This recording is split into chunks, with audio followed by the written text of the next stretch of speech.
ग्रंथराज श्रीमद् भागवतम महापुराण।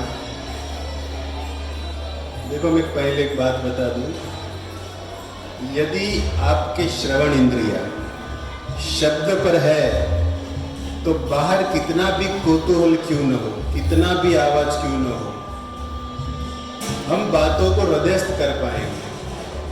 यदि मन और श्रवण मतलब कथा सुनने का जो विषय कान है, यदि वो शब्द पर है, तब बाजू वाला भी क्या बोले वो भी पता नहीं चलता।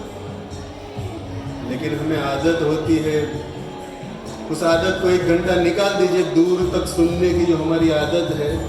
2 जना बातों करता है, न्या अपना कान पोकता है, पण माइक में धू निकले न्या थी आगा रहता है। तो जो भी हो वो अपनी मस्ती में है, अपने मूड में है, बधाई आनंद लीधो छे, नहीं लीधा जी भागशाળી से बनी रहशे नहीं, चढ़शे ते तुम्हारे घोड़े ते सीजन से भाई चढ़ी लेवा जेना अवसर होय। बाकी तो हनुमान जी बैठा छे एनी कंपनी में जेने जावुं होय। तो जो भी हो, शब्द पर यदि आपका ध्यान मन और है तो आप कथा को अच्छी तरह समझ हृदयस्थ कर पाएंगे।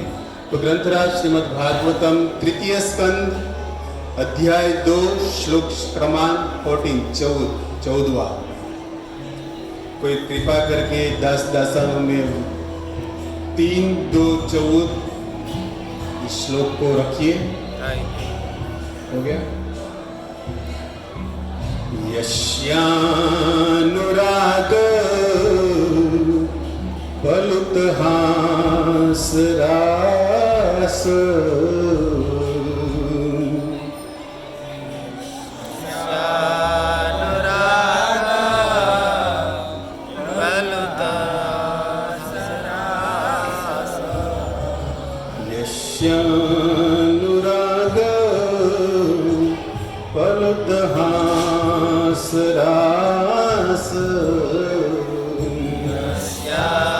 यस्यानुराग बलुतहास रास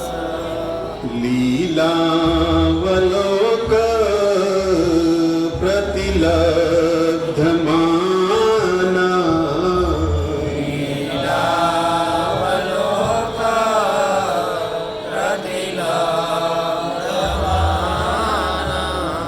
व्रज स्त्रियोदधिभरनु प्रवृत्त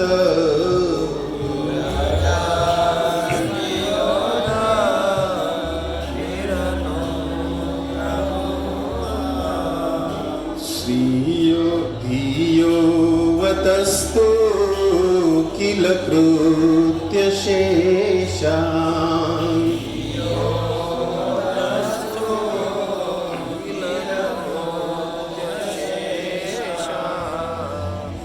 यस्यानुराग पलुतहास रास यस्यानुराग पलुतहास रास यस्यानुराग पलुतहास रास यस्यानुराग पलुतहास रास लीलावलोक प्रतिलब्धमाना लीलावलोक प्रतिलब्धमाना लीलावलोक प्रतिलब्धमाना लीलावलोक प्रतिलब्धमाना व्रज स्त्रियोदधिभरनु प्रवृत्त व्रज स्त्रियोदधिभरनु प्रवृत्त धियो वतस्तु किल कृत्य शेषां धियो वतस्तु किल कृत्य शेषा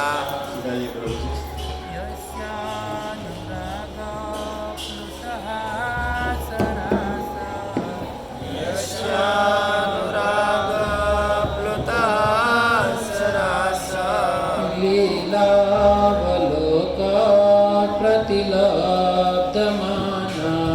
लीलावलोक प्रतिलब्धमाना व्रज स्त्रियोदधिरनु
धियोवतस्तु किल कृत्यशेषा। अनुवाद श्री प्रभुपाद जी के द्वारा। हंसी विनोद तथा देखा देखी की लीलाओं के पश्चात ब्रज की बालाएं कृष्ण के चले जाने पर व्यतीत हो जाती। वे अपनी आंखों से उनका पीछा करती थी। अतः वे हतबुद्धि होकर बैठ जाती थी और अपने घरेलू कामकाज को पूरा नहीं कर पाती थी।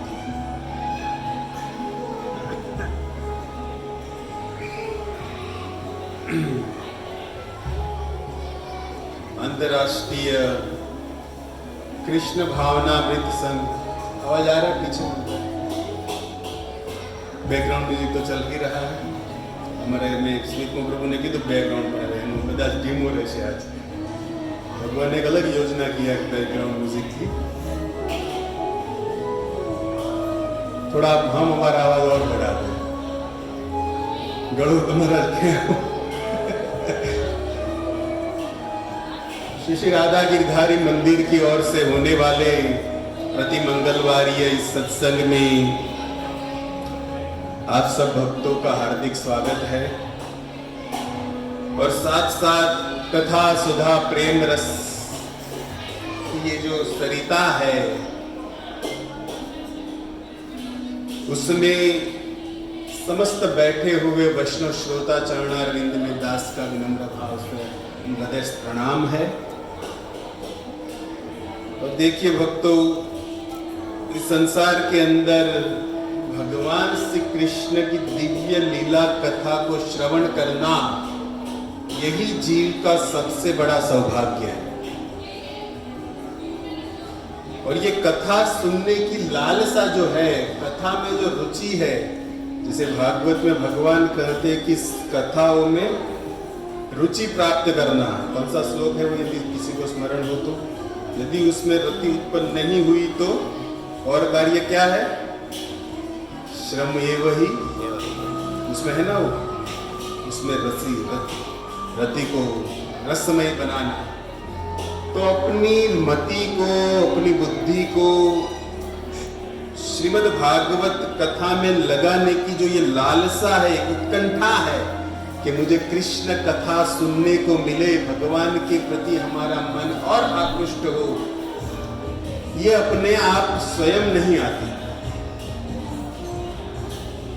श्री प्रभुपाद जी की कृपा या और अन्य वैष्णव साधु संतों की कृपा से जीव के भीतर ये रुचि प्राप्त होती है कि चलो मैं हरिनाम का आश्रय लूं, हरि स्थान पर जाऊं, हरि कथा को सुनूं। वैष्णवों के आशीर्वाद के बिना कोई जीव इस लालसा को प्राप्त नहीं कर पाता। कौन सी लालसा? भगवत कथा सुनने की पिपासु जो जीव है, वो उत्कंठा वैष्णव के आशीर्वाद से मिलती है। तो हम भागवत भगवान के चरणों में बैठकर श्री प्रभुपाद जी की कृपा से ये कथा सुधा सरिता में अपने मन को हंस बनाकर, आइए 1-1.25 घंटा जो हमारे पास है, इस सत्संग के कुछ मोती को हमारे जीवन का आभूषण बनाए।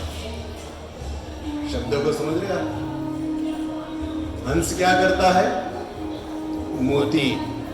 तो ये सत्संग के शब्द जो दिव्य है भगवान के, भागवत के, गीता के, वो क्या है? मोती की उपमा जिसको दी है संतों ने। और हमारा मन जो है वो हंस के रूप में है। तो जो हमारे पास समय है, मन को इतर प्रवृत्ति से निकालकर, हंस बनाकर, इस शब्द के, भागवत के रस को मोती की तरह चुनकर गले का आभूषण बनाकर माला पहना होती है।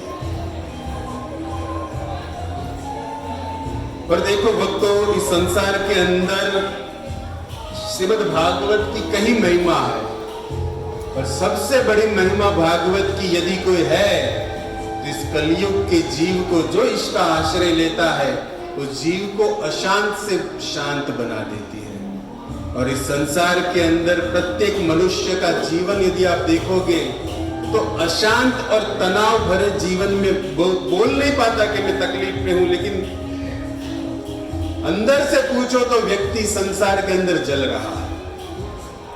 अशांत जीव तनाव के कारण,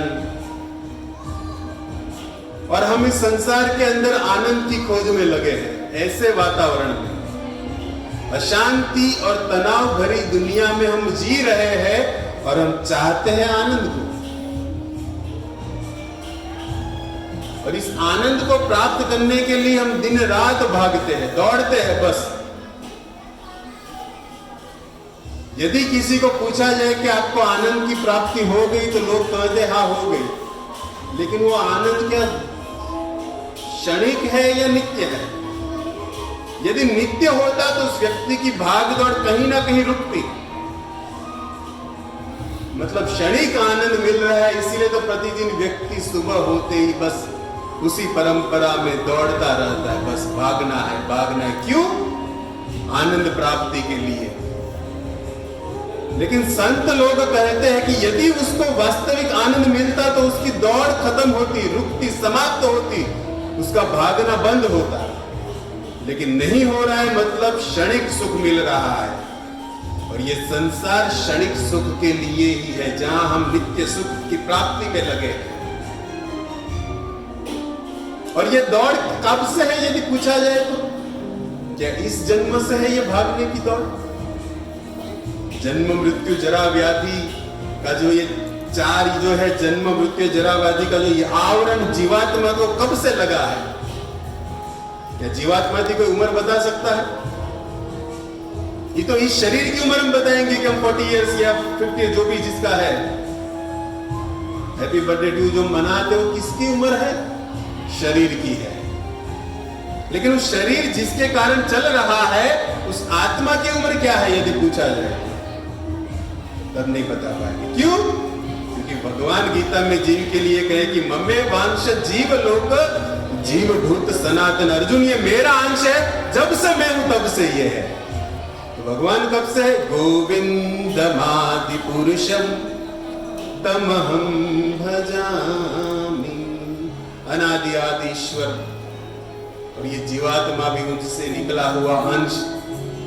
अब अलग अलग शरीर में हैप्पी बर्थडे मनाते हैं, तो अलग अलग शरीर की हम बर्थडे मना रहे हैं। तो मतलब ये भाग हम कब से रहे हैं? हमारा जो मूल विषय है, हम दौड़ना, ये दौड़ कब से लगी है? पता नहीं।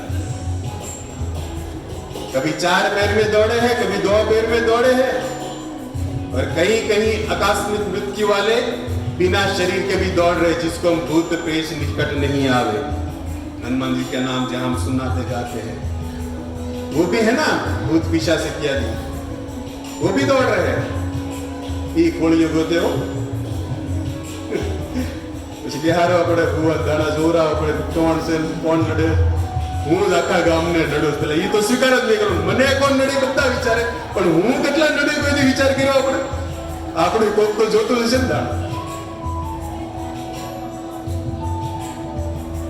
तो ये दौड़ जो है जीवात्मा की न जाने कब से लगी है, और इस संसार के अंदर क्षणिक आनंद सुख प्राप्ति के लिए हम हजारों सालों जन्मों से दौड़ रहे हैं। ये दौड़ खत्म होती है, समाप्त होती है कब? 84 लाख योनि जीव करे रे भ्रमण, गुरु कृष्ण प्रसाद पाए भक्ति लता बीज। यदि कोई शुद्ध वैष्णव साधु के निकट में आ गया, गुरु के चरण में आ गया, भगवान के पास आ गया, तो जीवात्मा की यह दौड़ समाप्त हो जाएगी, रुक जाएगी। आनंद वास्तविक मतलब मिल जाएगा, क्योंकि आनंद घन कृष्ण जहां दिन रात बरसते हैं अपने नाम के साथ, वहां पर नित्य नवीन आनंद प्रतिदिन होता है। वैष्णव भक्त इसका अनुकरण अनुगमन करते हैं, अनुभव में भी होता है।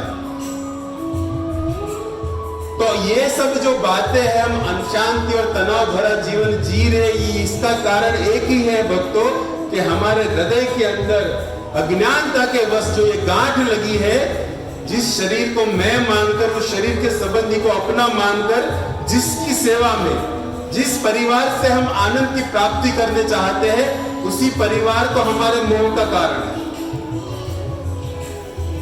उसी बंधन के कारण तो जीवात्मा दिन रात दौड़ता है सुख को प्राप्त करने के लिए, लेकिन फिर भी घर पे आओ कुछ ना कुछ तो कमी परिवार आप में ढूंढेगा ही। ये नहीं देखेगा कि सुबह से गया है शाम को आए, लेकिन फिर भी कुछ तो कमी होगी, निकालेंगे। तमीनो के को शाक में मीठू हो तो तमने हमें कटलू सीखी दे एमने विचार खबर में हमारी इतिहास है। स्वार्थ लागही करहि सब प्रीति, स्वार्थ से भरा ये मनुष्य समाज है। फिर उसमें संबंध आप कोई भी देख लो, किसी भी संबंध में चले जाओ, स्वार्थ के बिना प्रेम नहीं है। और ये केवल वैष्णव में है, बिना स्वार्थ। वैष्णव जन तो तेने कहिए जे पीड़ पराय, कहीं लेवा देवा नहीं, पर तोय ते जेना डोकमा तुलसी से माथे तिलक से बीजाનું दुख जन दुखी था ही वैष्णव से। बाकी તમારે બીજા ખાલી ખબર પૂછવા આવે, હાથમાં એપલ A4 લઈને આવે, પીત એક બે લઈને આવે, આપણે ખાટલે પીડ્યા હોય, ખાવાનું પાસે બીજા નતું, કારણ કે ખબર છે આ માણસ કે ખાય પણ તો એપલ તો લઈને આવે જ તે। मतलब ये सब बाहरी जो है दिखावा सब चल रहा है, अंदर का प्रेम की बात हो तो केवल वैष्णव और परमात्मा से जो हमारे है। लेकिन भगवान गीता में कहते कि अर्जुन मोह के कारण जीवात्मा मुझसे दूर होकर इस शरीर में अज्ञान के कारण प्रेम को ढूंढ रहा है, और यही उसका दुख का कारण है कि वो हर वक्त अशांत भरा और तनाव भरा जीवन महसूस करता है। परंतु ऐसे अशांत और तनाव भरी जिंदगी से भी यदि हम निकलना चाहते हैं तो जीवात्मा का पहला कर्तव्य है कि श्रीमद् भागवत के रस को पीना चालू करें। हमारे सुत गोस्वामी ने नैमिषारण्य धाम के अंदर उस 88,000 ऋषि मुनियों के बीच श्रीमद् भागवत की महिमा बताते हुए कहा है कि ये ऐसा फल है, निगम कल्पतरुगलितम फलम शुक मुखार्मित द्रव्य संयुतम पिबत रसमालय भागवत। रसिको जो रसिक जन है, जो इस जीवात्मा वास्तव में यदि कृष्ण को प्राप्त करना चाहता है तो उसको एक रस पीना पड़ेगा। और वो रस क्या है? निगम कल्पतरुक। ये जो भागवत फल है, जो भगवान श्री कृष्ण की लीला कथा से भरा हुआ, और साथ साथ ना इसमें कोई गुठली है ना कोई छिलका है, बस इसको आपको क्या करना है? पीना है। लोग कहते हैं कि देवताओं के पास अमृत है, लेकिन उसी देवता को जब सुखदेव जी ने परीक्षित के सामने इस भागवत को गाना चालू किया तब अमृत लेकर आए कि परीक्षित को अमृत पिलाओ और हमें ये भागवत लिख दे। मतलब कहने की बात है, सुखदेव जी कहते हैं कि आप ये कथा के अधिकारी नहीं हो। क्यों? क्योंकि उस साधारण अमृत से आप भागवत कथामृत की तुलना करते हो, जब से उससे बेस्ट है, ये उत्तम है। ऐसा निगम कल्प दलितम फल हमारे पास है, और इस फल को पीना ही हमारा जीवन का लक्ष्य होना चाहिए, जिसके कारण हम हमारे संबंध के मोह से बाहर निकलकर उस परमपिता परमेश्वर कृष्ण से प्रेम करना सीख पाए। और ये श्रीमद् भागवत क्या देता है? जीवात्मा को एक ऐसी दृष्टि प्रदान करता है जिस दृष्टि के चलते चैतन्य चरितामृत कहता है कि स्थावर जंगम न देखे, देखे तार मूर्ति, सर्वत्र हय तार इष्ट देव स्फूर्ति। यदि किसी को यह भागवत रूपी ज्ञान से चक्षु यदि मिल गए तो संसार के अंदर कहीं भी देखेगा भगवान श्री कृष्ण को ही देखेगा, क्योंकि उसकी नजरिया बदल जाएगी। हमारे कवियों ने भी कहा है ना कि नजरें बदलो नजरिया बदल जाएगी। हमारी दृष्टि में यदि कुछ अच्छी बात है तो सृष्टि में कुछ चीज बुरी नहीं है, लेकिन जैसी जिसकी दृष्टि वैसी उनके लिए सृष्टि है। तो चरितामृत महाप्रभु कहते हैं कि स्थावर जंगम, जहां पर भी देखेगा, जड़ वस्तु को भी देखेगा, लेकिन उसके लिए तो क्या होगा, प्रेमी बन गया होगा भागवत की दृष्टि से, जिसके लिए कहते कि जित देखूं वही श्याम भई है। आकाश में काली घटा को देखेगा तो श्याम सांवरा अपना गिरधारी याद आएगा। ये दृष्टि जिसको मिली है। बारिश के समय बिजलियां जब चमकती है तो उसको लगता है कि हमारे प्राण प्रियतम अपना पीतांबर लहरा रहे हैं। जित देखूं वही श्याम भई है। और चंद्रमा को देखेगा तो शाम का शीतल स्वभाव उनको हृदयस्थ होगा। यह भागवत हमें दृष्टि प्रदान करता है कि नित्य यदि कृष्ण को देखना है तो प्रतिदिन उठकर नित्यम भागवत सेविया, अपनी आंखों को इस भागवत में लगाना पड़ेगा। हमारे ब्रह्मा जी ने भी उसी बात को गाया है ना, प्रेमांजन छुरित भक्ति दिलोच नैना। अपने नैनों में हम यदि इस भागवत रूपी शब्द का अंजन लगाएंगे, देखो अभी अंजन का यदि वो भी काला है और हमारा श्याम सुंदर भी, सब ब्रज की बातें हैं। और आपको एक बात मैं कहना चाहता हूं, मैं श्लोक में जा रहा हूं, लेकिन आज का जो श्लोक है ना वैष्णव भक्तों, बड़ा ही उच्च मर्म कथा इसमें छुपी है। तो श्लोक के किनारे पर हम खड़े हैं, प्लेटफॉर्म बन रहा है, उस श्लोक के यदि हम आचमन करें, डुबकी लगाए, जो जिसका मन, मैंने पहले बताया कि अपने मन को हंस बना लो। और हंस सरोवर में घूमता है। रोडे तुम्हें कोई हंस नाटा मारता जो है तो सरोवर में घूमता है। और हमारा हंस जो मन आज बना है वो श्रीमद् भागवत सरोवर ज्ञान रूपी सुखदेव जी के जो शब्द है उसमें रमने जा रहा है। और उसमें भी ये श्लोक यदि आपको थोड़ा याद है, उसमें शब्द है ब्रज स्त्रिया। और अंतिम प्रभुपाद जी का जो तात्पर्य, अपने काम को पूरा नहीं कर पाती थी कृष्ण विरह में। मतलब ये श्लोक जो आज का है, अपने मन से थोड़ा ऊंचा उठकर सुनना, क्योंकि इसके अंदर ये ऐसी लीला भगवान की छूट वैसे बाहर नहीं दिख रहे, लेकिन प्रभुपाद जी के जो तात्पर्य वो दिखा रहे कि इसमें कौन सी लीला हमारे उद्धव जी विदुर जी के सामने रख रहे हैं। भागवत का जो ये स्कंद परंपरा हम सुन रहे हैं, तीसरा स्कंद तृतीय अध्याय, उसका वो कौन बोल रहा है, कौन सुन रहा है, वो तो आपको ज्ञात होना चाहिए। भगवान के परम सखा मित्र, भगवान के चचेरे भाई उद्धव जी के द्वारा विदुर जी के सामने चर्चा हो रही है। ये तो आपको याद है ना, 12-13 श्लोक आप सुन लिए पहले, लेकिन मूल तो खबर हुई कौन बोले से। उद्धव जी बोली રહ્યા છે, જે ઉદ્ધવજી ગોપીઓમાંથી પ્રેમની શિક્ષા લઈને આવ્યા હતા, અને એ ઉદ્ધવજી બોલવા જઈ રહ્યા છે વિદુરજીની સામે ગોપીઓના વિષયમાં। इसीलिए मैं कहता हूं कि अपनी दृष्टि को, और देखो हम बात कर रहे थे हमारे मन रूपी हंस को, ये भागवत के अंदर हम हमारे हंस को प्रवेश कराने जा रहे हैं। उससे पहले ये संसार का जो ये मन के अंदर जो और भी कचरा पड़ा है, यहां तक कि मैं ये हूं, उससे भी बाहर आकर सुनना पड़ेगा, अपने स्थिति को भी भूलकर। तभी श्लोक के रस को आस्वादन करने का, और हमारा तो ये बुद्धि भी नहीं है और ना योग्यता है इस श्लोक को छूने का भी। आपके सामने गा ले, लेकिन जब इसका भी विश्लेषण होगा तब पता चलेगा कि क्या है ये श्लोक। लेकिन योग्यता ना होते हुए भी एक शब्द हमारे नरोत्तम को याद करें तो योग्यता बिचारे किछु ना ही पाए। यदि हम प्रतिदिन विचार करेंगे कि मारती नहीं था, હું નહીં કરી શકું, આ મારી માટે નથી, તો ક્યાં પ્રાપ્ત કરવાની વાત જ છે? શું કામ મારી માટે નથી? अपना पिताजी गायने क्या से हमारा गुरुदेव सब श्लोकों को छुए हैं, गाए हैं, बोले हैं, मतलब स्वाभाविक हमारा अधिकार है। पिता की जो संपत्ति है अपने पुत्र को अपने आप मिलती है, कोई प्रयास नहीं होता उसमें। उसी तरह ये भागवत परंपरा से निकला हुआ, गुरुजनों से गाया हुआ हमारा निज धन है, मतलब स्वाभाविक हमारा अधिकार है। हमारी योग्यता नहीं है, लेकिन गुरुजनों ने गाया है, प्रभुपाद जी ने जो लिखा है, और सभी आचार्यों की टीका पर हमारे आदरणीय गुरुदेव प्रातः स्मरणीय परम पूज्य राधा गोविंद गोस्वामी महाराज इसको गाए हैं, सुने हैं और देखे हैं इस लीला को।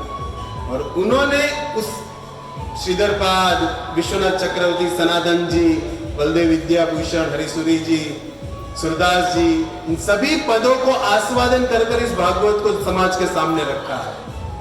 उसी गुरु महाराज के द्वारा गाए हुए भागवत के कुछ बिंदु को सरोवर के रूप में हम देख रहे हैं। हालांकि वह है महासागर जो गुरु महाराज गाए हैं, लेकिन हम चिड़िया बुद्धि उसको समझ नहीं पाते, हमारे लिए केवल बिंदु है। लेकिन वो बिंदु से बड़ा सरोवर जब उसको सोचते हैं, देखते हैं, गाते हैं, तब पता चलता है कि क्या है ये।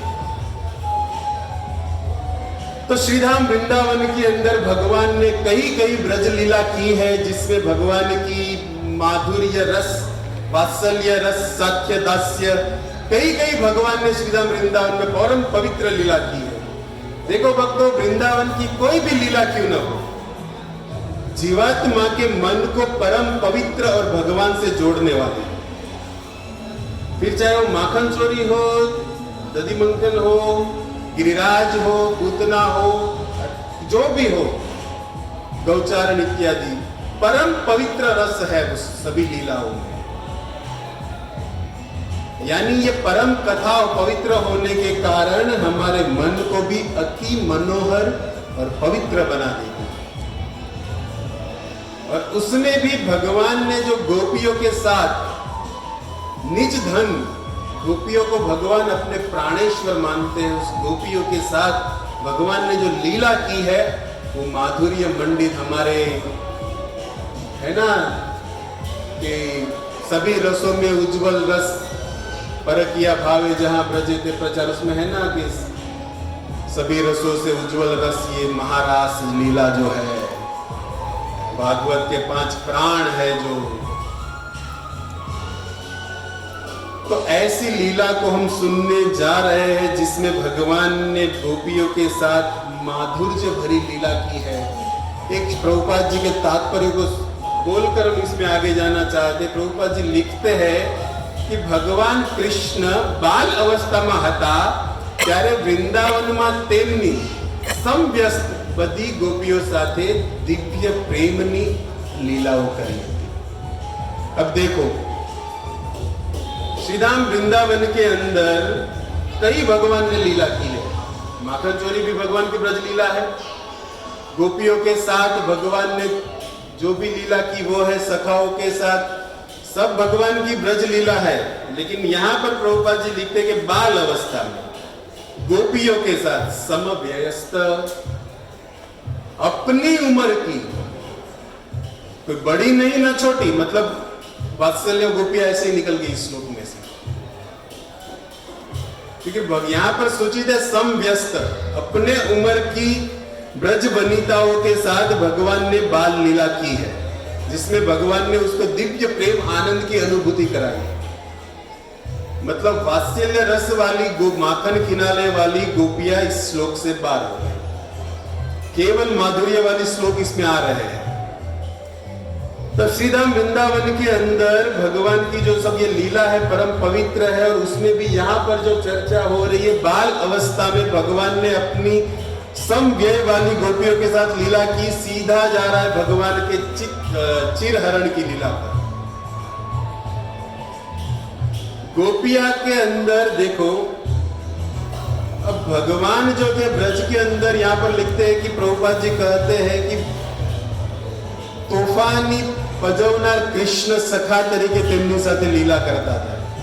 बाहर से दिखता था कि भगवान गोपियों के साथ लड़ रहे हैं, लीला जप्ती कर रहे हैं, लेकिन अंदर से वो गोपियां भी भगवान से यही तो चाहती थी कि कृष्ण आए और हमारे मन को तो चुरा लिया है, हमारे चित्त को भी चुरा लिया है, हमारे वस्त्र को, सब कुछ भगवान चुरा ले। ये गोपिया का अंदर निज भाव था, जिसके कारण गोपिया, आपने सुना होगा कि भगवान को जितना प्रेम नहीं है गोपियों में, उससे ज्यादा प्रेम गोपियों ने कृष्ण से किया है। गाढ़ प्रेम है भगवान गोपियों का कृष्ण के प्रति, और ये गाढ़ प्रेम इतना था कि वो थी छोटी अवस्था नहीं, बाल अवस्था में थी, लेकिन बाल अवस्था से ही मन में एक कामना लेकर बैठी थी कि पति बनाना है तो सावरे, वो गिरधारी, उस नंद के कुमार को ही हमारा पति बनाए। अब एक गोपी की ये इच्छा नहीं थी, कितनी गोपियों की इच्छा थी? ब्रज की जो सब उस उम्र की स्त्रियां बाल वनिता थी, सबकी यही इच्छा थी कि गोपी जो भगवान जो है हमारे पति के रूप में प्राप्त हो। जिसके लिए वो आप जानते हो ना, कात्यायनी पूजा गोपियों ने की, जो 1 महीने का व्रत होता है, और 1 महीने तक कात्यायनी देवी की पूजा करते हुए, यमुना स्नान करते हुए प्रतिदिन गोपियां उस कात्यायनी से एक ही बात करती थी कि कात्यायनी माए महायोगीश्वरे नंद गोपसुतम देवी पति में कुरुते नमः। कात्यायनी माता से एक ही प्रार्थना प्रतिदिन सब गोपियां करती थी कि हे महामयान, हे ईश्वरी, हे कात्यायनी देवी, आपसे एक ही प्रार्थना है कि नंद गोप सुतम, उस नंद गोप कुमार जो है, वो नंद का जो आत्मा जो, वो कन्हैया ही हमारा पति बने। सबकी एक ही इच्छा थी, और एक ही इच्छा से, एक ही कामना से कृष्ण को वरण करने के लिए व्रज की वनिताएं 1 महीने तक लगातार उस कात्यायनी देवी की पूजा करती थी। आज भी श्रीधाम वृंदावन के अंदर आप यदि व्रज परिक्रमा किए हो तो चीरहरण घाट है। चीरहरण घाट पर कात्यायनी मठ जिसको कहते हैं, आज भी यह स्थान वहां पर उपस्थित है, जहां पर वृक्ष है और वृक्ष के ऊपर अलग अलग लोग कपड़ा बांधे हैं, कोई अपना दुपट्टा लगाए हैं। मतलब भाव है कि भगवान आप तो चोरी नहीं की, हम अपने आप आके दुपट्टा बांध दिए, क्योंकि वहां पर ही भगवान ने स्त्रियों का, गोपियों का ये चिरहरण किया था। ब्रज मंडलम किए तो सब मैं पूछा, पहली बार कर रहा था ब्रज मंडल के, यहाँ लोग कपड़ों केम बांधे છે? जग्या से जब भगवान ने चीरहरण કર્યું तो मैं कहा આપણે ખેસ જરાક બાંધી લઈએ આવ્યા। तो ऐसा भाव ब्रज के अंदर, और ये स्थान है चीरहरण घाट, कभी अवसर मिले दर्शन स्थान योग्य समय, क्योंकि ब्रज के अंदर આપણે બાંધેલું છે નંદગાંવ બરસાના 3 દિનો તમે લઈને આવો, મહિનો લઈને આવો તો થાય ચીરહરણ ને ઘાટહરણ ને જે કઈ આવતા હોય। આપણું મન મુંબઈમાં હરણ હોય, 3 દિનમાં તમારે પાછું આવવું જોઈએ, એટલે બાંધેલું થાય નંદગાંવ બરસાના મહાવરની બસ જન્મભૂમિ વૃંદાવન દર્શન, એ હાલો ગરીબ રથ મુંબઈ બાંધેલી એવરેજ। તમે શ્રદ્ધા વૃંદાવન ગયા પણ આ 3 રૂટની સિવાય બીજે ગયા? જ્યારે બ્રજ તો 84 કોષ ભૂમિનું વાર્તા છે, 850 કિલોમીટર ની અંદર ફેરેલું છે। तो समय थोड़ो वृंदावन जाओ तो थोड़ो વધારે કાઢજો, અહીંયા લોકો સુખી રહે। તમને એમ થાય અમારે કે સારું જ રહેશે, ભાઈ તમે જાઓ તો ખરા એકવાર દેવતાઓ। और वास्तविक व्रज का दर्शन साधु संतों के साथ, प्रेमी वैष्णव के साथ करेंगे ना, तब पता चलेगा क्या चीरहरण है। नगर तुम्हारे अपने पास साथी हो, अपनी जेवा लઈને ગયા હોય, તમને શું કહેવાય, આલુ ટીકીમાં જ રાખે ને પાણીપુરીમાં જ રાખે ને પીઝા બર્ગરમાં જ રાખે, પણ બધા હોવા જોઈએ, એવા હોવા જોઈએ, દર્શન વાળા હોવા જોઈએ, બે બાજુનું હોવું જોઈએ। કારણ કે એકલો 1 રૂપિયાનો સિક્કો બે બાજુ તો ચાલે ને, છાપાને કાંટા, છાપાવાળા અંદર પીઝા બર્ગર વાળા, પણ એ ગોતું પડે કે આ પેલો પીઝા બર્ગર વાળો છે પણ હારો લીલા દર્શન वालों से बे पकड़ता आवड़ना चाहिए। तो जो भी हो, ब्रज स्मरण हो रहा है और ब्रज के अंदर ही हम घूम रहे हैं। उस चीर घाट पर प्रतिदिन गोपियां भगवान से प्रार्थना करें कि हे कात्यायनी, आप कृपा करके ये आशीर्वाद दो कि नित्य हम ये जो पूजा कर रहे हैं उसका फल एक ही मिले कि वो नंद गोप सुतम पति ते कुरुते नमः, वह हमारे पति के रूप में प्राप्त हो। और इसी भावना के साथ भगवान को अपना पति मानने के हुए प्रतिदिन वो पूजा कर रही थी। और देखो पूजा के हुआ क्या कि एक दिन यमुना के पुलिन घाट पर गोपियां उस यमुना के भीतर स्नान के हेतु प्रवेश की, लेकिन गोपियां ने अपना जो भी वस्त्र था, आभूषण इत्यादि, उस यमुना के किनारे, मन को थोड़ा उठा लीजिए, तथा प्रवेश हो रहा है, क्योंकि संसार की कामना से रहित मन लीला पवित्र है, लेकिन लेकिन हमारा मन पवित्र नहीं है। मन को पवित्र करेगी ये श्याम सुंदर की पवित्र लीला। अतः अपने मन को थोड़ा सा जहां पर भी जिसका है वहां से निकालकर लीला प्रसंग में आइए उस यमुना के घाट पर जहां पर गोपियां कृष्ण को पति के रूप में प्राप्त करने के लिए। और देखो वास्तव में पति बनाने लायक कोई है तो एक ही पुरुष है। ये हमारे मीराबाई मारवाड़ की गलियों में गाई है इस बात को कि ऐसे वर को क्यों वरु जो जन्मे और मर जाए, मैं तो वरु मेरे गिरधर गोपाल को मेरो चुड़लो अमर हो जाए। यदि हम चाहते हैं कि हमारे पति कभी मरे नहीं, क्योंकि ये इसको सब आता है, ये राम नहीं है, एक पतिव्रता नहीं है। वात्सल्य वालों के साथ वात्सल्य, माधुर्य के बाद माधुर्य, सब रस इसमें है। रसो वैस भक्ति रसामुद, जिसमें रूप गोस्वामी ने इसकी व्याख्या की है, सभी रसों से पूर्ण है। वह कृष्ण के बारे में सुन रहे हैं। मतलब जो जिस भाव में इसको वर्ण करना चाहता है कर सकता है, कोई बंदी नहीं है। હોય એટલા 16,108 દેશું 2000 વધારો कोई वांधो नहीं। और वास्तव में पति बनाने लायक है। तो ऐसे गोपियों के साथ हम भी भगवान से प्रार्थना करेंगे, जीवन के अंदर कभी भी अवसर मिले आप ही हमारे गिरधारी गोपाल इष्ट देव के रूप में प्राप्त हो।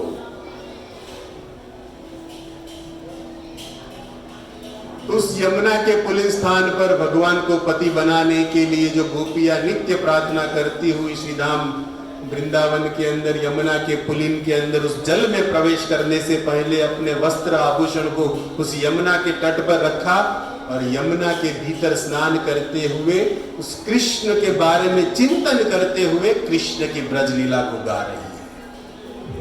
देखो भगवान की लीला को गोपियां गा रही है। अब आइए थोड़ा इसमें वात्सल्य में भी चले जाओ। भगवान की जब दधिमंथन लीला हुई तब माता यशोदा उस कृष्ण के लिए जो नवनीत बना रही थी, तब वहां पर भी हमारे सुखदेव जी ने गाया है कि जो माता कृष्ण के लिए दधि मंथन कर रही, लेकिन साथ साथ अपने मुख से उस कृष्ण के बाल चरितन को गा रही है। अब उस ये नमामिश्वरम वाला जो है उस अध्याय में जाएंगे जहां पर भगवान का ये उखल बंधन लीला, उसमें दूसरा तीसरे श्लोक में ये बात है कि दधि मंथन कर रहे लेकिन भगवान कृष्ण की लीला को भी, कृष्ण कहा पांड में सोए और माता गा रही है। उसी तरह यहाँ पर कृष्ण साथ में नहीं है, लेकिन गोपियां उस कृष्ण के चिंतन में कृष्ण की लीला कथा को उस यमुना के भीतर उस शीतल जल के अंदर स्नान करते हुए गा रही है। बोला म्यूजिक बदले आपने एवं વધારો હોય ને તમારે ગળવા તો તોડાઈ નાખવાના રબ્બા રબ્બા વાળા તમારે। हरे कृष्णा हरे कृष्णा।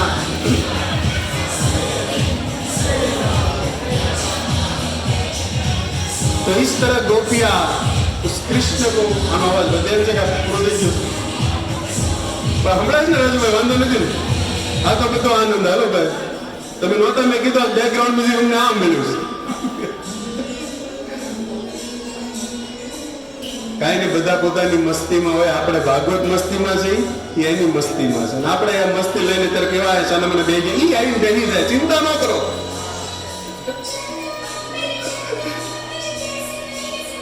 तो ये भगवान की चिंतन करते हुए गोपियां उस यमुना के भीतर कृष्ण को याद करते हुए गा रहे। कृष्ण है नहीं वहां पर, जैसे भगवान की माता उस कृष्ण के बाल चलित को गा रही है, लेकिन कृष्ण पहाड़ में सोए हैं।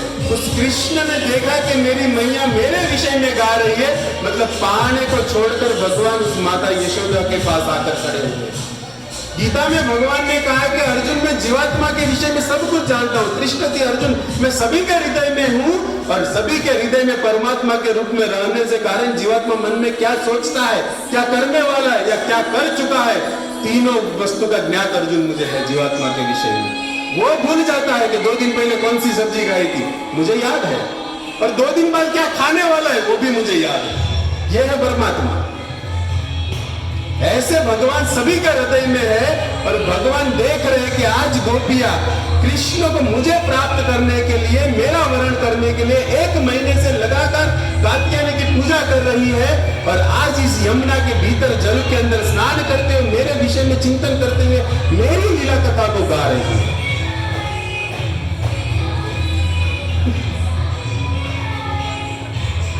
हमारे कवि कर्णपुर ने गोपाल चंपू, आप ये वृंदावन गोपाल चंपू भक्तों ने यदि इस ग्रंथ का नाम सुना हो, कवि कर्णपुर हो गए।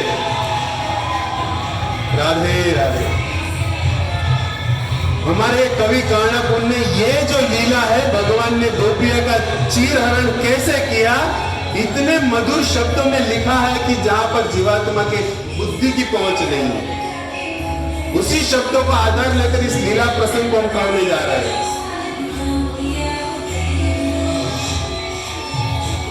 कवि कर्णपुर लिख रहे हैं कि गोपियां जब उस शीतल जल के भीतर स्नान कर रही थी, अपने सभी वस्त्र को निकाल कर और साथ साथ भगवान के चरित्र को गा रही थी, उसी समय भगवान वहां से निकले और वहां पर खड़े होकर देखा कि गोपियां मेरे ही विषय में गा रही है, लेकिन अपनी आनंद की मस्ती में है। देखो, जो हरिनाम में मस्त है, जो भागवत कथा में मस्त है, उसको पता नहीं होता कि तुम्हारे बार रब्बा रब्बा था इसके हूं था इसके। ये तो आपन ने देखा है कारण कि आपरो भागवत में मन नो એટલે तो गोपियां कृष्ण चिंतन विषय मुझे पता भी नहीं था कि कृष्ण आकर खड़े रह गए।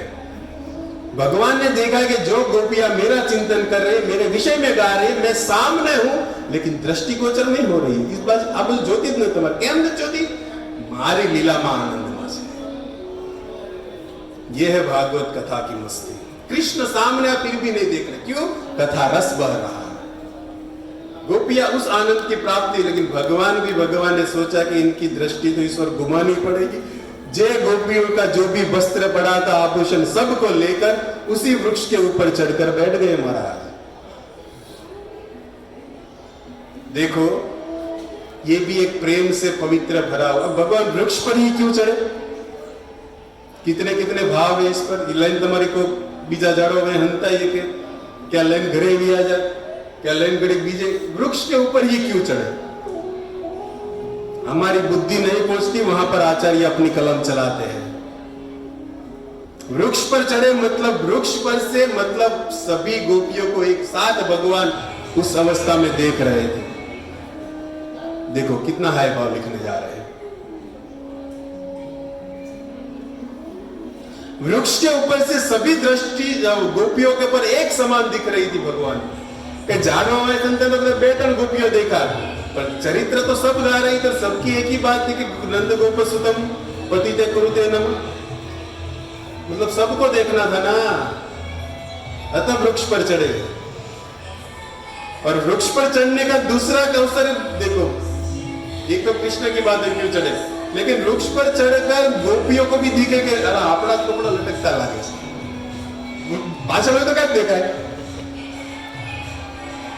बुद्धिमत, सबको बुद्धि देने वाले ठाकुर जी हमारे। गोपियों को अपने वस्त्र नीचे नहीं देखेंगे, मतलब सीधा ऊपर दृष्टि अगर गई ले अपना लगे पीली चुंदड़ी मारी। अतः भगवान उस गोपियों को अपना वस्त्र ढूंढना ना पड़े, सीधा बात चालू हो जाए। अतः भगवान उस वृक्ष पर चढ़े गए और देखा गोपियों ने कि लीला प्रसंग तो कही है, लेकिन आ મને जावा नहीं दे लीला प्रसंग में, એટલે થોડુંક આપણે ફાસ્ટ માં ચાલીએ, પણ શબ્દમાં ધ્યાન હશે તો તમારું મન। तो भगवान जब उस वस्त्र को लेकर उस वृक्ष पर बैठे और यहां से गोपियां देखा कि ले अपना कपड़ा तो नहीं पड़ा, कहां गए होंगे, कहां गए होंगे? सीधा एक जन की दृष्टि के ऊपर लटक रहे हैं। गोपियां विचार करेंगे हम तो नीचे रखकर गई थी, ब्रज के अंदर बंदर कहीं है। ये बंदरों का काम होगा कि हमारे आभूषण को और हमारे वस्त्र को ऊपर लटका, क्योंकि वृक्ष पर तो तुम्हारे माना ही मत। देखो, ये बंदर में से हमें एक सीखना बहुत अच्छा मिलता है। बंदर क्या होता है? एक बंदर बांद्रा निकले ब्रज के भी वही एक आभूषण ही है, उसको भी याद कर लो। ब्रज में घूम रहे हो, वृंदावन बंदर हो प्रभु जी, वृंदावन में है ना बंदर, तो उसको क्यों भूलते चले? चलो उसको भी थोड़ा उसकी लीला भी ले ली जाए। भगवान तो पहले बैठे गोपियों के वस्त्र के साथ। ब्रज के अंदर बंदर होते हैं और बंदर आपके सब कुछ चुराते हैं, सब आप जानते हो। चश्मा ले ले, फ्रूटी दे दो वापी, ये सब तो है। लेकिन बंदर के जीवन से मनुष्य के लिए क्या शिक्षा है? बंदर क्या करता है? एक डाल से दूसरी डाल, दूसरे डाल से दूसरे वृक्ष, यहां से वहां छलांग लगाता है। क्यों? कामना के लिए, ये मिल जाए वो मिल जाए। उसी तरह मनुष्य जीवन, इस शरीर से वो शरीर, ये शरीर से वो शरीर, कितनी छलांग लगाएंगे, लेकिन वो कामना की कभी पूर्ति नहीं होगी। जैसे बंदर भूखा ही भूखा, कितना भी चना मुमरा डाल दो उसको कभी शांति होती नहीं। लेकिन शांति कब होगी? जયારે कोई शिकारी ना हाथ में तुम्हारे डमरू ना नाच पर नाचे त्यारे ही। लेकिन हमें भी शांत होना है। हम भी बंदर की तरह न जाने कितने जन्मों से उछल रहे हैं। गुरु रूपी रस्सी ना नाथ में आपड़ा दौड़ा गळो अटवाई जाए ने, शांत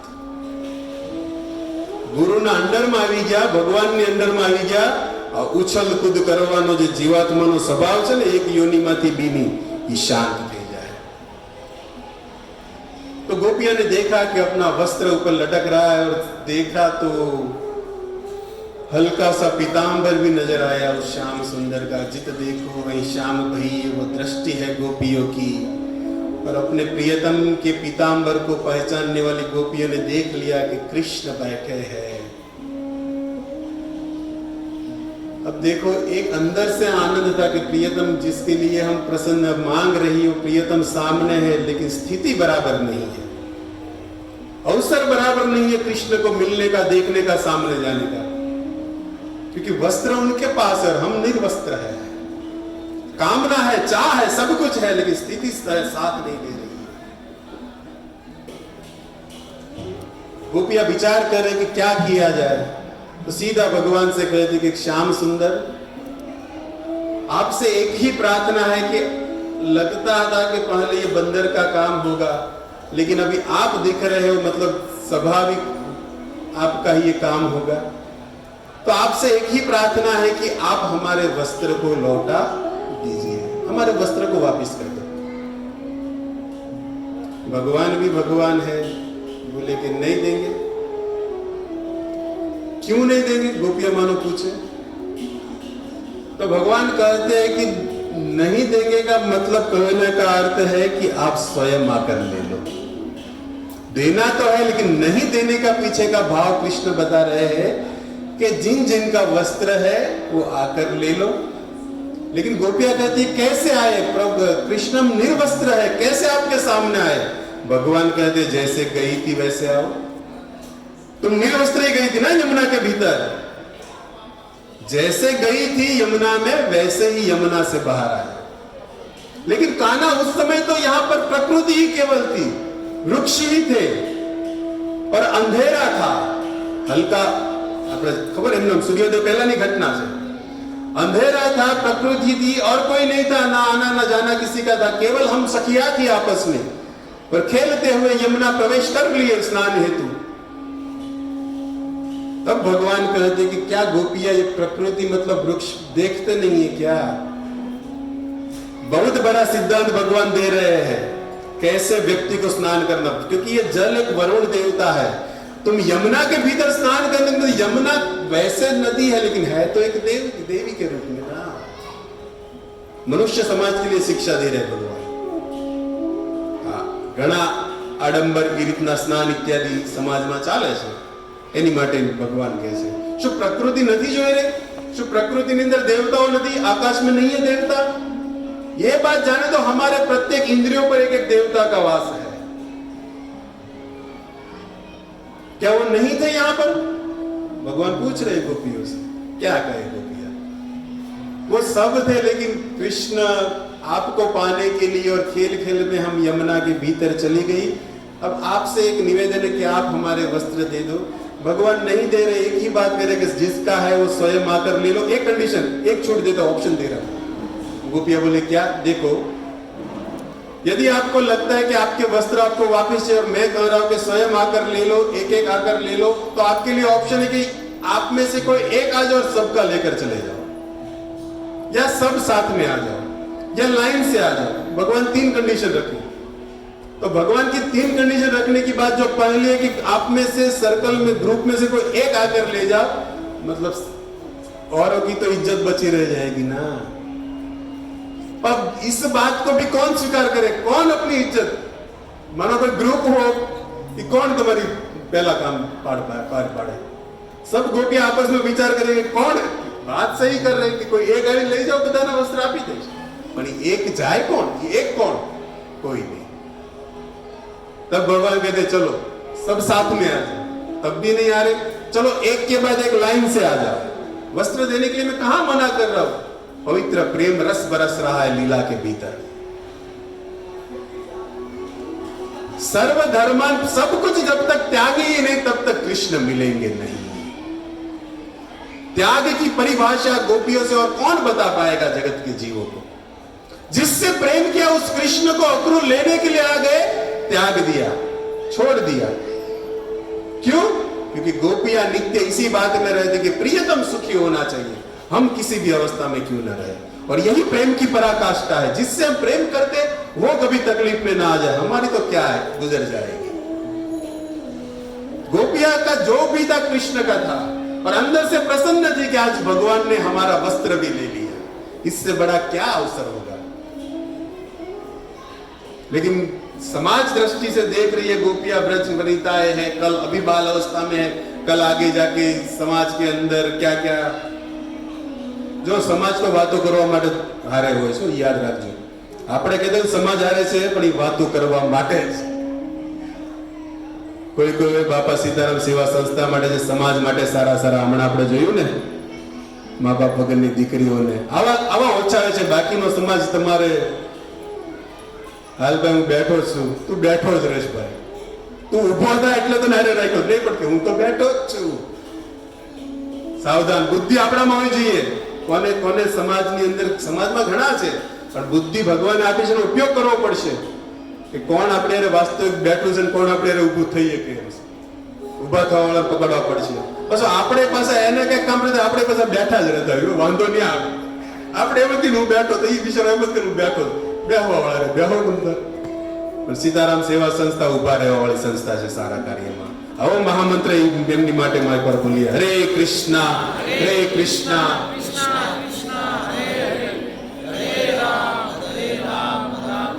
तो गोपियां यहाँ पर भगवान से कह रही है कि कृष्ण जो भी आप दे दो लेकिन अंदर से प्रसन्न है। और भगवान भी आज प्रेम की पराकाष्ठा को जगत के सामने रखना चाहते हैं और कहते हैं कि देखो कंडीशन आप मान नहीं रहे हो तो एक काम करो, सब आकर ले जाओ। और भगवान की बात पर विश्वास रखते हुए, और कृष्ण ने यहाँ तक कह दिया कि यदि किसी को अपनी प्यास बुझानी है तब जल के सिवा वो बुझा नहीं सकता, पानी सिवाय को पोतानी प्यास ने नहीं बुझावी है। और ये ग्रीष्म काल की जो ये जो गर्मी है, उससे यदि किसी को बचना है तो संध्या का, इस रात नो इंतजार करवो पड़शे। रात के सिवाय ग्रीष्म काल ની ગરમી ને કોઈ હટાવી ન હોય કે શીતળતા જ્યારે ચંદ્રમાની આવે ત્યારે વાતાવરણમાં શાંતિ અને શીતળતાનો વ્યક્તિને અહેસાસ થાય। उसी तरह भगवान कह रहे हैं कि गोपियां यदि आपको वस्त्र चाहिए तो आपको बाहर आना ही पड़ेगा। और देखो भगवान यहाँ पर कहते हैं कि आपकी मन की बात जो थी, जो आप कात्यायनी से 1 महीने से मांग रही थी कि मैं आपको पति के रूप में प्राप्त हूं। और भगवान के विषय में हमारे आचार्य लिखते हैं कि कल्प वृक्ष के समान जिसका हृदय है, जो जीवात्मा के सभी बात को जानते हैं, वो विभु आज इनके सामने है। गोपिया के मन को पढ़कर भगवान सामने आए हैं। और उस भगवान की बात, अब और कोई ऑप्शन भी नहीं था गोपियों के पास। और भगवान करे देखो अभी तो सिर्फ सूर्य की लालिमा हुई है, कल अभी सूर्योदय भी होगा, लोग यहाँ यमुना जल पर पानी भरने भी आएगी, क्या ये लीला पूरी दिन चलानी है? उससे अच्छा है कि अभी सूर्यास्त हो रहा है, अभी हुआ नहीं है, हल्का सा एक क्या लालिमा छाई है, अभी लोग अपने घर के काम में है, कोई बाहर नहीं आया है, उससे पहले आप आकर अपने वस्त्र को ले लो। सभी गोपियां भगवान के उस वाक्य पर विश्वास रखते हुए अपनी नजर को झुकाए, अपने केश को खोलकर उस यमुना के भीतर जल से बाहर निकल रही है और कृष्ण के सामने आ रही है। भगवान भी उस वृक्ष के ऊपर से सभी गोपियों के वस्त्र को लेकर नीचे उतरे हैं। गोपियां भगवान के सामने खड़ी है, भगवान उस गोपियों के वस्त्र को लेकर सामने खड़े, लेकिन कृष्ण कृष्ण है। क्या यह परीक्षा कम नहीं थी गोपियों की, बाहर निकलना निर्वस्त्र? लेकिन फिर भी भगवान कह रहे देखो क्या कहना। हमारे ये मेरे शब्द नहीं है, हमारे कवि कर्णपुर ने गाया है इसको गोपाल चंपू के अंदर।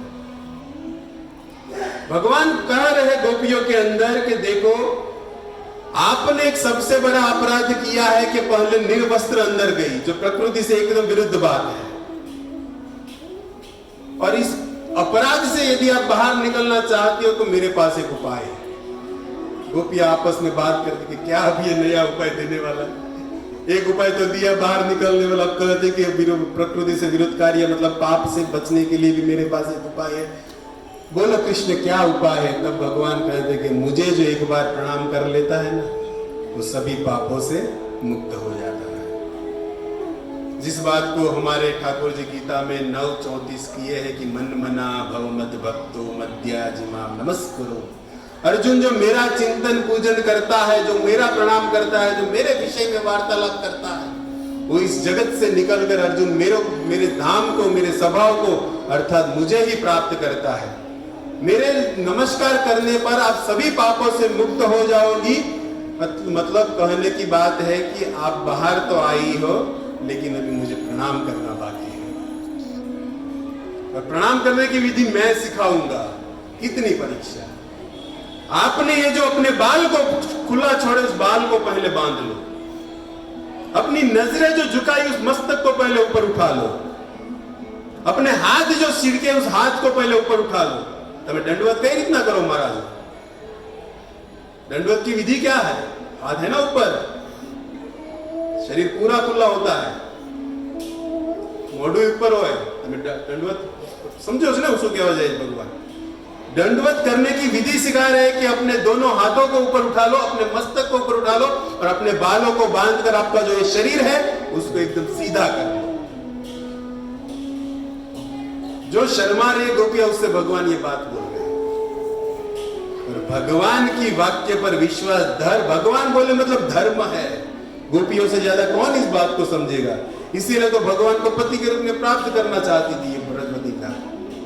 उस भगवान के वाक्य पर विश्वास रखकर, उस भगवान जैसा कह रहे थे वैसा गोपियां अपने बाल को बांध रही है, अपने मस्तक को कृष्ण की ओर सन्मुख कर रही है। जो नजरें झुकी थी श्याम सुंदर से मिल गई है। बाके बिहारी बिनती यही मेरे नैन से नैन मिलाए रहो। नैन से नैन मिले है आज ठाकुर जी का ब्रज बनीताओं से। गोपियां अपनी दृष्टि भगवान की ओर ले रही है, अपने दोनों हाथों ऊपर कर लिए और जो शरीर झुका हुआ था शर्म से, उस शरीर को सीधा कर लिया। प्रणाम नहीं करना, लेकिन भगवान प्रणाम की जो विधि बताए वही प्रणाम हो गया जो गोपियां कर दी। झुकना नहीं था, भगवान के जैसे जैसे बोलते गए वैसे करती गई, वो प्रणाम हो गया।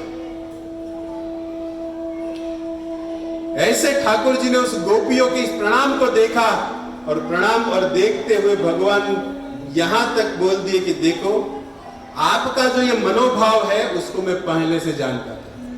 आपने तो 1 महीने से चालू किया, लेकिन उससे पहले आपकी ये कामना थी, इसीलिए तो आप पूजा किए ना।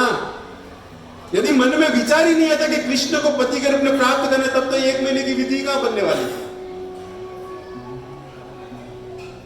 आपके मन में कई सालों से ये मन के भीतर ये था कि मैं आपको पति के रूप में प्राप्त हूं, अतः आपने 1 महीने तक ये कात्यायनी देवी की जो पूजा की है, इस बात को मैं पहले से जानता था। लेकिन मैं ये देखना चाहता था कि समर्पण कितना है। प्रेमिनी परीक्षा भगवान ले गया है, आपके भीतर समर्पण कितना है। इस समर्पण को देखने के लिए मैं यहां पर आज ये कार्य को संपन्न कर रहा हूं। और इसी के चल के आगे जाके आपने सुना होगा, और यहाँ देखो इसमें तो यहां तक लिखा है प्रभुपाद जी ने कि ब्रज गोपियों का जो कृष्ण के प्रति जो प्रेम है वो शिव जी और ब्रह्मा जी का भी नहीं है। आप प्रभुपाद जी के इस तात्पर्य को पढ़ेंगे इस श्लोक के अंदर, जहां पर लिखा है कि गोपियों का जितना गाढ़ प्रेम श्री कृष्ण में है, उतना प्रेम हमारे शिव और ब्रह्मा जी का भी नहीं है, जो एक जगत के विधाता है और एक जगत के जो महादेव हमारे भूतनाथ सरकार, उसका भी नहीं है कोई प्रमाण। हाँ, भगवान शिव को भी उस ब्रज के अंदर गोपी भाव को धारण करना पड़ा, गोपेश्वर महादेव बनकर आना पड़ा। ऐसा सजा दे मुझको कोई न जाने इस वेश को, सीधा एंट्री नहीं मिला उस रास के अंदर हमारे महादेव को। माता पार्वती से श्रृंगार करना पड़ा गोपियों का। यही तो बता रहा है कि शिव जी से भी गोपियों का प्रेम बढ़ा, अतः शिव जी को गोपी प्रेम की भाव लेना पड़ा। और ब्रह्मा जी जो जगत के विधाता है, वो ब्रह्मा जी भी जब इस ग्वाल बालों की जब चोरी कर कर चले गए ब्रह्म विमोहन लीला, तब उन्होंने भी भगवान से प्रार्थना की कि भगवान इस ब्रज के अंदर मुझे एक लता पता बना दो, एक छोटा सा एक वृक्ष पौधा बना दो, ताकि यहाँ पर चलने वाली ये ब्रज वनिता जो गोपियां है ना, उसकी चरण रज नित्य मेरे पर आती रहे। ये सब लीला ये बताती है कि शिव ब्रह्मा से भी भगवान के प्रति गोपियों का समर्पण भी ज्यादा है, प्रेम भी ज्यादा है। हमारे गुरु महाराज कहते हैं कि यदि कोई कृष्ण की वस्त्र लीला को सुनकर भगवान पर आक्षेप करे कि कैसे भगवान है जो गोपियों के वस्त्र को चुराते हैं, तब उसको याद करना चाहिए कि उस कुरुवंश की बड़ी सभा में द्रौपदी के चीर पुरने वाले भी यही थे। चीर चुराना भी जानते और चीर देना भी जानते। यह है कृष्ण, लेते भी है देते भी है। कुरुवंश आखो बैठो तो न्या કોણ આવ્યું નહીં ચીર હરાની સાડી પૂરવા માટે, ગોપીઓની દ્રૌપદીની લાજ બચાવવા માટે। जहां समर्पण है वहां उस भाव से भगवान सेवा दे देते हैं, ले लेते हैं। यहां गोपियों का भाव था पति के रूप में प्राप्त करना, उस तरह की लीला कर दी। वहां पर द्रौपदी ने पुकारा कि मेरी लाज जा रहे, कृष्ण बचाओ, लाज बचा ली साड़ी आन बढ़ाकर। यह है भगवान की भगवत्ता। तो ऐसे भगवान के विषय में गोपियां, ये पहला एक ही लाइन की लीला हुई कि बाल अवस्था में भगवान ने अपनी सर्वस्त उम्र की गोपियों के साथ ये लीला की। आगे कहते माधुर्य में और जा रहे हैं हमारे उद्धव जी महाराज कि भगवान उस ब्रज के अंदर जब अक्रूर जी लेकर चले गए, और उससे पहले रासलीला भी इसमें छुपी आ गई। आपके श्लोक में आया ना, पहले शब्द में रास शब्द है, देख लीजिए। उस रास लीला के भीतर जब भगवान गोपियों के साथ रास कर रहे थे, उस रास को करते हुए गोपियों के अंदर जब अभिमान आ गए कि कृष्ण सबको छोड़कर मेरे साथ है, मेरे साथ नाच रहे हैं। और वो शरद पूर्णिमा की रात्रि इतनी बड़ी रात्रि थी कि उस रात्रि के दिन भगवान ने जो रास लीला की थी, सभी गोपियों को ऐसा लग रहा था कि कृष्ण केवल मेरे साथ नाच रहे हैं, मैं और कृष्ण दो ही है यहाँ पर, ऐसा सबका भाव हो गया था। और उस भगवान देखो जहां पर अभिमान होता है ना, वहां पर एक क्षण नहीं रुकते। निकलना भी जानते, आना भी जानते। गोपियों ने मांगा, आ गए, लेकिन जब उस आने के बाद गोपियों को मान हुआ, अभिमान हुआ कि कृष्ण मेरे लिए आए हैं, मेरे ही साथ है, उस अभिमान की पूर्ति करने के लिए भगवान उस रासलीला से अंतर्ध्यान भी हो गए, चले गए महाराज। और जब भगवान को नहीं देखा, तब वो गोपियां उस कृष्ण की लीला को वापस अनुगमन करती है। कोई पूतना बन रही है, कोई गिरिराज उठा रहा है ना, ये गोपी गीत का विरह गीत के अंदर गोपियों के भगवान साथ न होने पर, यही तो गोपियों का जीवन है। कृष्ण साथ है तब भी आनंद में है, और कृष्ण साथ में नहीं है तब उसकी कथा में आनंद होती है। उसकी कथा लीला को याद करते हुए कृष्ण के विरह में गोपियां गीत गा रही है। यह भी इसमें छुपा है। और साथ साथ इसमें छुपा है कि भगवान गोपियों के साथ ये रासलीला सब संपन्न सब हो गए, और अक्रूर जी महाराज जब लेने के लिए आए, तब भगवान उस गोपियों का त्याग कर कर वहां से निकल भी गए। इसलिए तो यहां पर हमारे प्रभुपाद जी लिखते हैं श्लोक के भीतर कि कृष्ण का इतना प्रेम नहीं है उस गोपियों के अंदर जितना प्रेम गोपियों का भगवान से है। भगवान भी गोपियों के प्रेम के सामने अपने सर को झुका देते हैं। उस प्रेम की पराकाष्ठा के सामने भगवान को भी 0 मार्क मिलता है कि नहीं, हायर तो गोपियां ही रहेगी प्रेम के विषय में। अक्रूर जी जब लेकर चले गए, उस उद्धव जी को जो भेजा सब हो गया, लेकिन गोपियां उस कृष्ण के एक शब्द पर जी रही है। उद्धव जी अक्रूर जी जब लेकर गए, तब उस गोपियों के मार्ग में मिलने पर भगवान ने हाथ छोड़ते हुए एक ही बात बोली कि मैं मथुरा जा रहा हूं, लेकिन आऊंगा, मैं ब्रज के अंदर वापिस आऊंगा। ये गोपियों का जीवन था। ये शब्द कब आऊंगा, कैसे आऊंगा, क्यों आऊंगा, वो बात नहीं थी। मैं ब्रज के भीतर आऊंगा, इस बात पर गोपियां अपना जीवन जी रही थी वृंदावन के अंदर, विरह अग्नि में, विरह की दशा में, कि कब आएंगे वो श्याम सुंदर।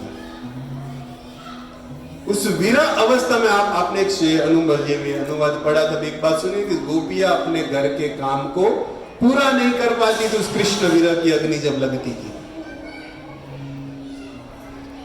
तो गोपियां जब भगवान के विरह में कृष्ण की याद में उस ब्रज वृंदावन में जी रही है, जिसको हमारे सूरदास जी ने गाया है कि नित दिन बरस नैन हमारे सदा रहती बरसा। कृष्ण के विरह में हमारे ये नैना जो है दिन रात बरस रहे हैं। एक क्षण भी ऐसा नहीं है कि कृष्ण के याद किए बिना इस आंखों में से आंसू न निकला हो। नित दिन, नित शब्द बता रहे कि गोपियां प्रतिदिन नहीं 24 घंटा रो ही रही है कृष्ण के विरह में कि कब आएंगे कब आएंगे। और रोते रोते इस सूरदास जी ने इस पद को तो यहां तक लिख दिया कि उस आंखों से जो अश्रु बहता था और जिस आंखों में हमारी ये गोपियां अंजन काजल लगाती थी, उस काजल को साथ लगाकर ये आंसू बहता था, जो आंसू गोपियों के इस गोरे गाल को काला बना रहा है। जल काजल युक्त होकर बह रहा है गोपियों का, और जो गोपियों की इस गाल को काला बना रहा है। गोपियां आंसू पोंछती है, कोई देख ना ले इसलिए अब माता जैसे आंसू पोंछ लेती, इस तरह गोपियां भी अपने इस कृष्ण विरह अग्नि से निकले हुए आंसू को पोंछ लेती थी। आंसू तो चले जाते लेकिन वो काला सा लाइन गाल पर रह जाता था, जो अश्रु के साथ बह रहा है। लेकिन फिर भी गोपियां आने में थी, भले हमारे ये काजल गाल पर लग गया, ये कृष्ण की और याद दिया रहा है क्योंकि हमारे श्याम का कलर भी तो काला है ना। देखो क्या है ये गोपी।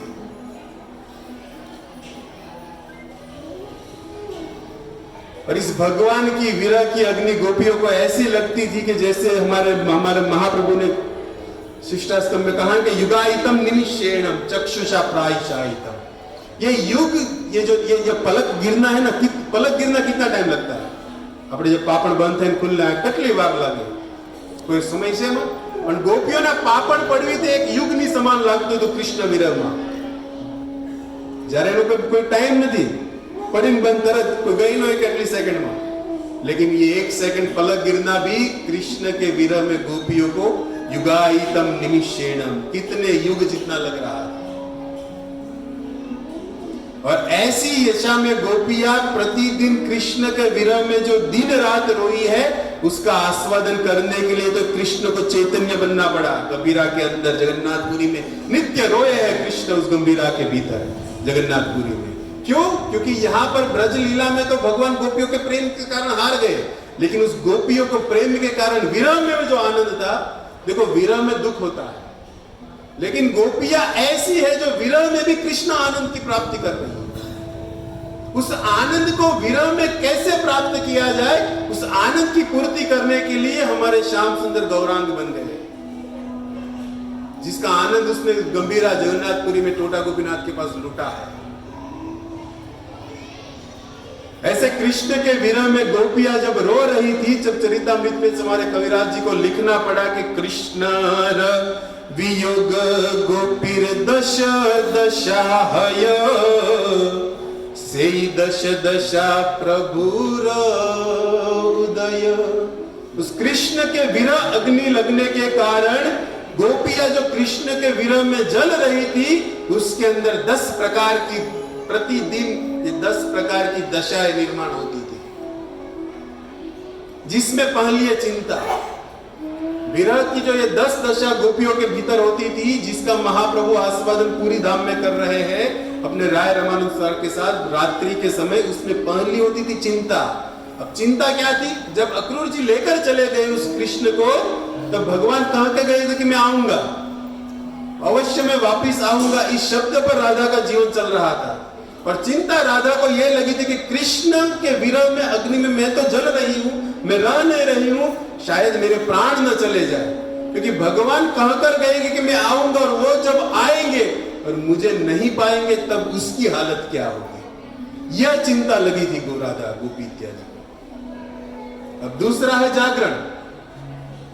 गोपियां जागरण, देखो अब गोपियां मन में विचार गए कि कृष्ण की अग्नि विरह इतनी सता रही है कि कुछ क्षण तो नींद आ जाए, यानी कि नींद में व्यक्ति भूली जाए શું છે ને શું હતું ને જે કાંઈ, पर हमारे लिए तो ये नींद भी वैरणी बनी है।